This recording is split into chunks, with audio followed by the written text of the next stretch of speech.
این ریمل رو تازه خریدم و این بدترین ریملی که تو زندگیم خریدم. همه موجام هم چسبوند.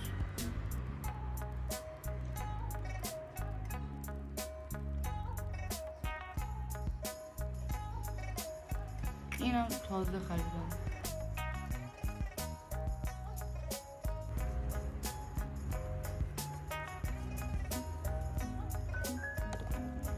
تیمور رفت.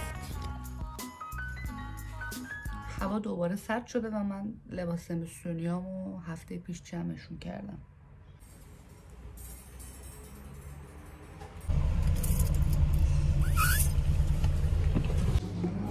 سلام دوستان، خوشتری.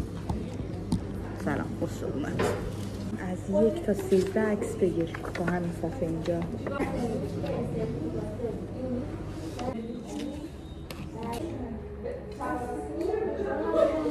زبون بیرون نباید بخوره به زبون. زبون بیرون. تو زبون بیرون باشه. بده الان میکروب میشینه روش. بالو بقیه‌شو بالو بکش. زبون بیرون.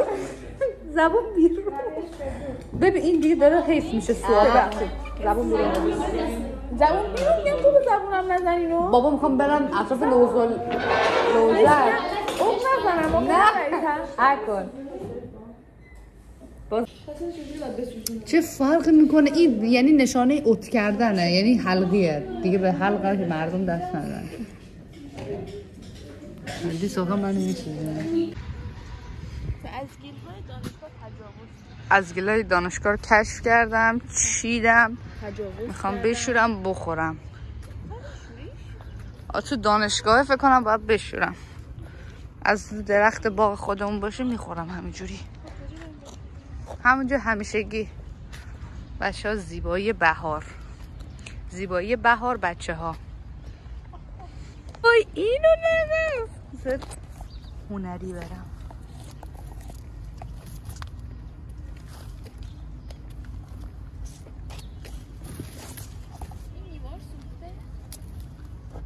این میوه نیست. ما الان بین دوتا کلاسمون فاصله است. هیچ فاصله نیست، ساعت 10. شروع شده. فاصله خیلی وقت. باید بریم. خدافظ. رفتیم سر کلاس. درس مهم بود دیگه، گوشی در نیاوردم فیلم بگیرم، حواسم به درس بود. و اینجا بعد از کلاس دومه که تموم شد دیگه اومدیم اینجا بهار نارنج جمع کنیم. تجاوز به بهار نارنجای دانشگاه. مطمئنی بهار نارنجی نگاه توش چیز زرد داره؟ خب دیگه همه گلا دارم برای اینکه این زنبور عزیزم بیاد اینجا بشینه و ازش زنبور کارشو بکنه. بکن بیبی کن. شماته کن.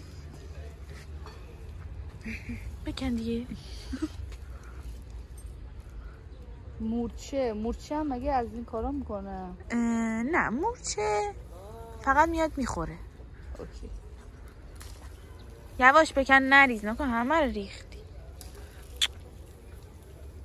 چای بیار. خب بس دیگه.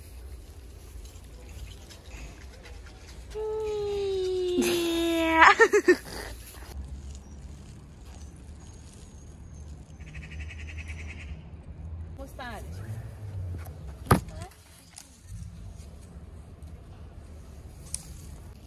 این از براینده این از سمت اینجا یعنی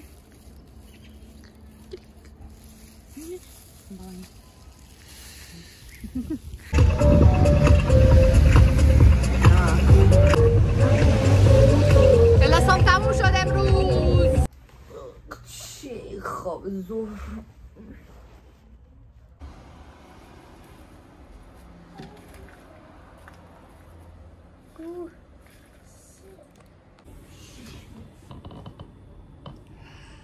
به ماگ جدیدم از 1 تا 10 چه نمره میدین؟ سبز. اینو از این کم میکنی چون علامت ما اینا خونی هن؟ نمیدونم.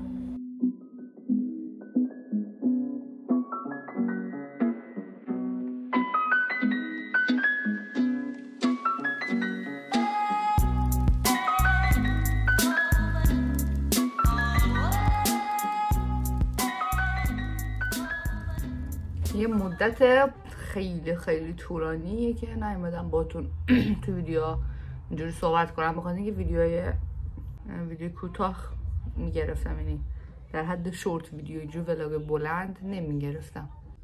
دلیلش همین بودش که خب شرایط برای گرفتن ویدیوهای طولانی سخته، به خاطر اینکه مهمترین دلیلش مثلا تو خونه نشستی با تاپ شلوارک یا یه اتفاقی میفته، یه صحنه رو میخوای بگیری، بعد مثلا پاشی لباس بپوشی، دوربین دستت بگیرین، ناخودآگاه سخت‌تر میکنه این شرایطو. باز الان که تقریبا بهار توی شمالیه، تو اردیبهشت طول میکشه تا هوا یه خورده سرد بشه، با هودی و اینا میشه ویدیو این چیزا بگیری، ولی خب بازم سخته تابستون خصوصا.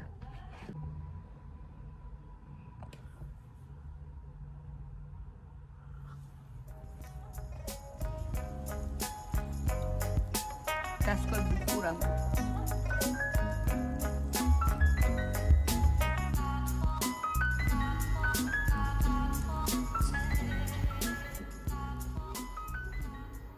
معلومه چقدر واسه دستگاه بخور ذوق دارم یا نه. این از تهران سال آباد گرفتم، اسم آیدی پیجشو اینجا میذارم، خیلی خوشگله، واسه صورت هم استفاده میشه، بخور آب سرده، بعد میتونی از این اسانس های مایع هم توش بریزین. الان بقیه گلام چی؟ اینا نمیتونن تحت بخور قرار بگیرن. مامانم الان اومد تو اتاق گفتش که داری ویدیو بگیری، پتو بنفشت رو بردار، این مشکیه رو استفاده کن روزایی که داری ویدیو میگیری. بعدش گفتم آقا من با این پتوهای رو تختی نمیتونم اصلا کنار بیام، نرم نیستن، ولی این قشنگ اینجوری مچاله میشه داره. خلاصه که ما اهل فیلم بازی کردن نیستیم، هرچی هستیم اینجاییم. قدرت تکلم هم مثلا که از دست دادم کلا، هرچی هستیم اینجاییم، نه هرچی هستیم اینیم. خوشگله، بند گوشیه دوری. اینو از بازار 15 خرداد گرفتم تهران.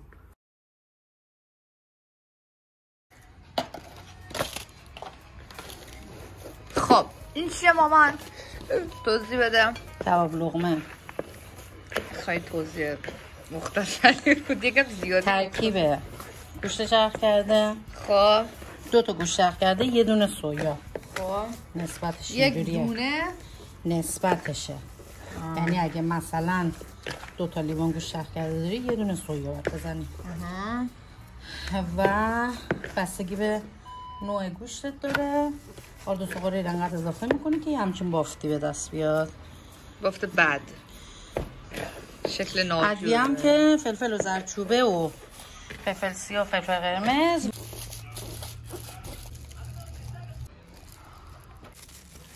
الان اینا رو اینجوری میکنیم.